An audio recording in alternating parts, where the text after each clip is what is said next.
in the Urals. And there is a very interesting thing in the region of Chelyabinsk. Practically 50% of our population, in addition to Russians, are Tatars and people of Bashkirian origin. And this is why, from early childhood, Orthodox faith and Islam in our region used to live, coexist peacefully with each other. And perhaps the most important thing now is that children are communicated the right religious message so that there is no misinterpretation.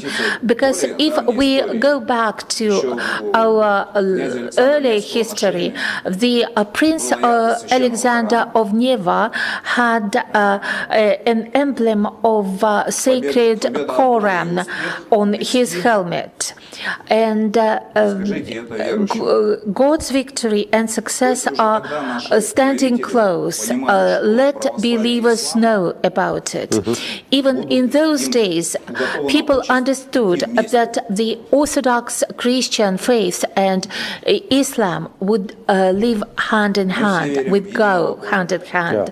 There is one and only God. We all believe in Him. We believe in family values. And going back to your question, we need to avoid disintegration of our country in the future. And we need to talk to children. We need to go to schools. We need to approach families. We need to talk, to speak God's word to them, and that everyone can live together peacefully in Russia. You know, you may not appreciate this as I do, but as an outsider looking in, Russia has something very special to teach the world. That, you know, like in my country, there is conflict between Christian and Muslim. Whereas in Russia, you've shown that you're brothers and sisters. You may have a different approach to worshiping God, but both sides worship God and acknowledge the right of the other to worship God. And it's, you know, that's something I think that one of the things that Russia has to teach the world. It's a path forward to peace. And as you've seen during your life growing up, this outside influence, unfortunately my own country, the United States through the CIA was instrumental in helping try to feed that war, to try to create conflict between Muslim and Christian. And they failed because Russia prevailed in that, which is why I think what Akhmat represents right now in this, I would even call it a holy war, because Russia is facing, it's not Ukraine. Ukraine is merely a pawn on a chessboard. It is being used by the West to try to destroy Russia, but in the process they're also destroying Slavic brothers and sisters in Ukraine. So I think you appreciate that you're involved in something more that's much bigger than just a simple battle for, you know, territory in Suja.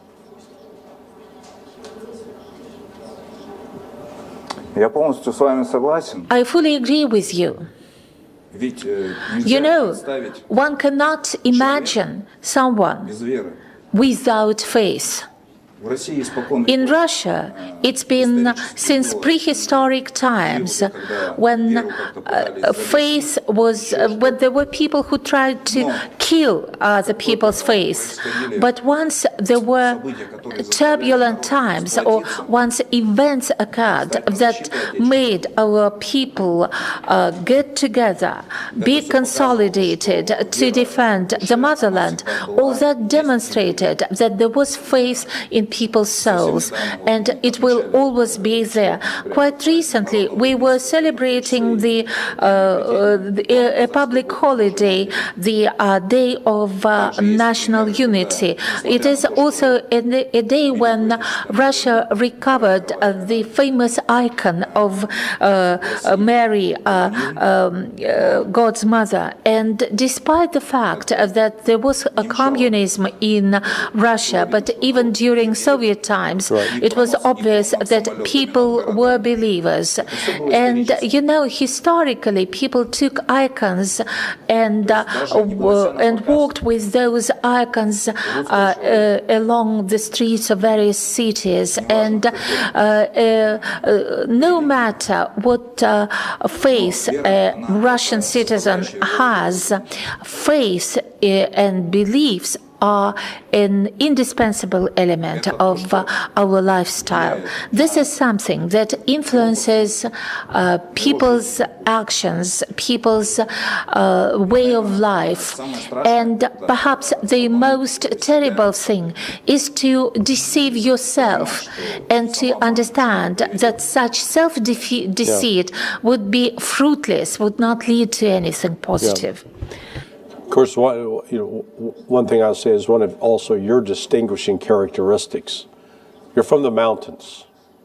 In my experience, and I've been around the world, I've always found mountain people are hard people. It's one thing to walk on flat land. It's another thing to have to walk up a mountain, particularly if you're carrying weight. That environment makes you a hard person. There's an expression in English, I don't know how well it translates into Russian. You know what a woodpecker is?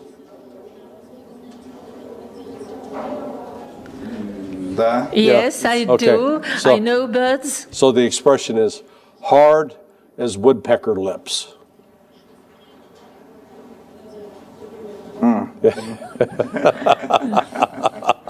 So I think in my mind, I think a great patch for a special forces unit would be one with the woodpecker with the lips of steel, because that's a hard, that's a hard unit and able to confront difficulties and prevail.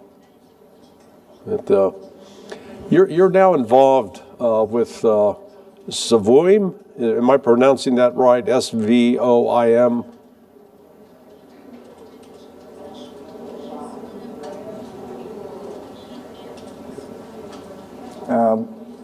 Благотворительный фонд «SVOIM». Yes, it is a charitable foundation called SVOIM. The charitable foundation launched its work before I before I took part in the special military operation. And when I returned, we continued the efforts. And I'd like to express deep gratitude to the leadership of the foundation, Igor Goncharenko, who supported me when I was hospitalized after I was injured and wounded. And the operation of that charitable foundation is indispensable because there are lots of young guys who, in addition to physical assistance when they need to be hospitalized, when they need prosthesis, they also need moral support, because anyone who returns from a warfare behaves in a different way. And in addition to families that play a decisive role, friends and those people who've been through similar experiences are also crucial to support those people so that there are no psychological issues or syndromes. Because many warriors, many soldiers, many war veterans, similar to your war veterans, suffer from feeling unneeded, and they kind of go deep inside themselves. And in addition to this support, we have also embarked on a new format of patriotic upbringing upbringing of young people. There was a tournament of mini football, a shooting tournament, and we had teams of special military operation participants and teams combined of active young people. And young people are charged with that wild energy to understand what their life goals should be. Perhaps make a decision to become a military man. And veterans get support, and they can socialize, and they can see that their efforts were not useless, they were not futile. They see children's eyes, and they feel that support. It is no secret that many kindergarten children and school children send letters to soldiers fighting, and they actually make special candles for trenches. And it is one of the reasons why the morale would go down, because they understand that what they're doing is for future generations. Now, did this start before the special military operation, or did it come into being after the start of the special military operation? Well, you know, the situation is quite curious. You know, the legal registration of the foundation was during the first days of the special military operation. And we can say that this charitable SVOIM foundation goes in parallel with the special military operation. And we are also learning our lessons. We understand the new needs that young people who have come from the front have. And in actual fact,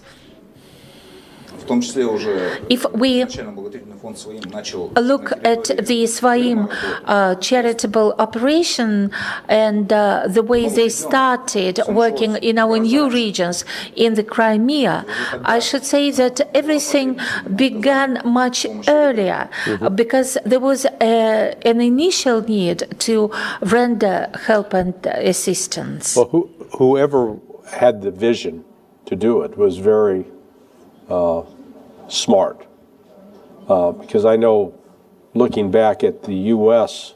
military, and you know, I started working with U.S.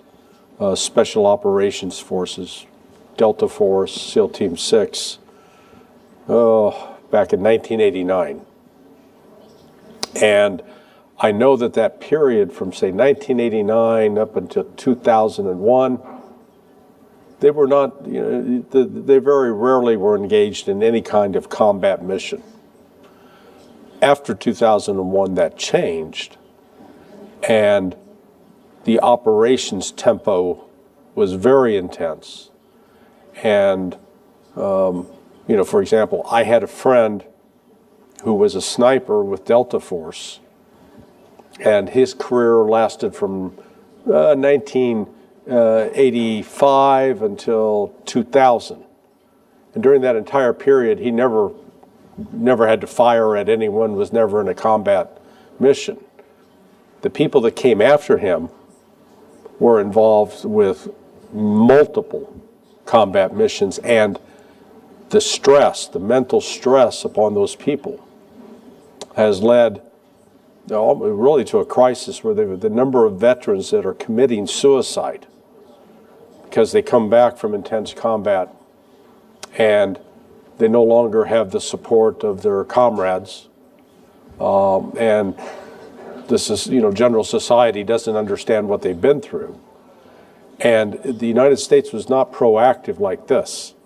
They didn't. It took them several years and say, "Oh, we have a problem. We need to try to address this." So, was it Goncharenko that came up with this, or was the who was sort of the founder of it?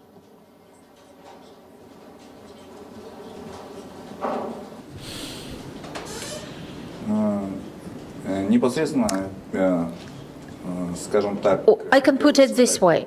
The founding fathers of the foundation were Igor Goncharenko, Sergei Glazyev, Alexander Kazakov. This was a team of people. There were many more people involved. In Russia, the creative position is a great thing, because when you create value, it is something that unites people. And we are not only talking about an example of a celebrity or some important person, but it is a path that we cover to understand that help will be needed. We have to help each other as much as we can. And perhaps this is the advantage of our society, that in addition to the fact that our soldiers are winning a victory at the front lines, those who are home are not indifferent and are helping our soldiers. If we look at the volunteers organizations and at the number of such volunteer organizations that emerged recently, there are people who send humanitarian and aid to the front. There are grannies, babushkas, grandmothers, children, researchers, people of various calls and from various fields. They need, disguised networks for military, for the military, and the special military operation has enabled us to go away from that mindset that was created, the consumerism idea, social networks, etc., etc. And people became oblivious of cultural values. But the special military operation consolidated our society, and it enabled us to feel that unfriendly nations would not be able to create strife in our society or division in our society. And this is perhaps the secret, the mystery of the Russian soul for other nations. The more pressure we feel, the more consolidated we become. Is there so in the U.S. military, somebody who has been wounded in combat receives an award called the Purple Heart. What award does Russia issue to soldiers like yourself who have been wounded in battle?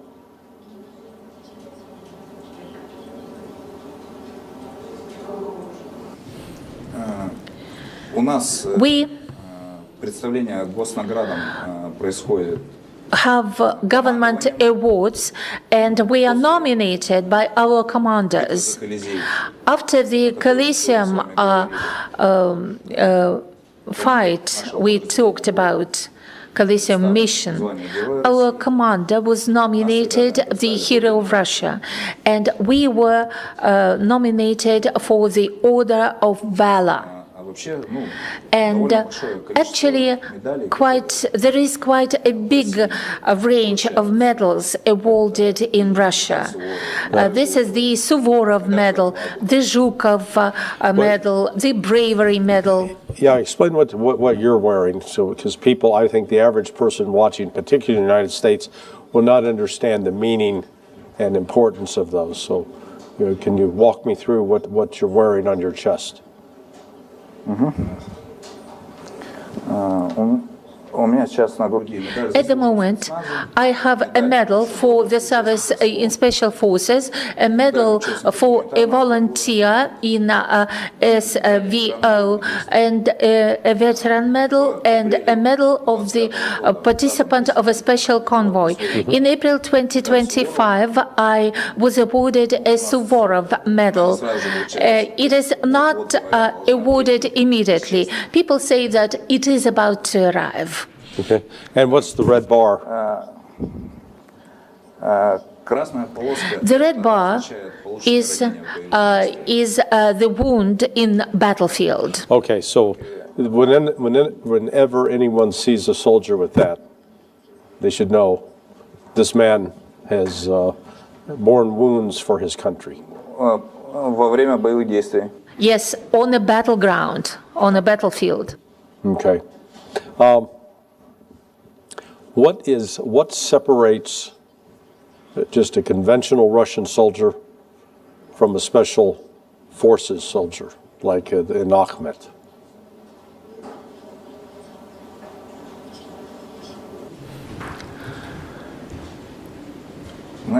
Well, you know, I think it would be more correct to speak about something else rather than the difference. Okay.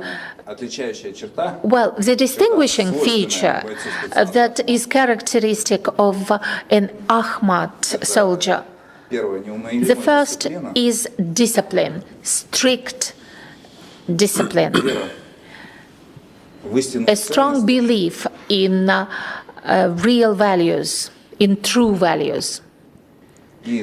And leading by and using my own experience and using my comrades in arms as an example, I can tell you that Akhmat stands till the end. No one surrenders. As people used to say before, in Soviet times movies, your honor is above everything. Mm-hmm. Well, I can tell that from just talking to you for this brief period, that you are a man of honor. And I applaud your service to your country and for the other men, your other colleagues that you represent. Unfortunately, we've run out of time for this discussion. So I want to thank you for sharing, and thank you for your bravery and your courage and your integrity. It's been an honor. Thank you very much for your very interesting questions and for the opportunity to meet you. Okay, thank you. Thank you for watching, and please hit the like and subscribe button if you're watching it on a social media platform. Thank you. I'm Larry Johnson. We're clear.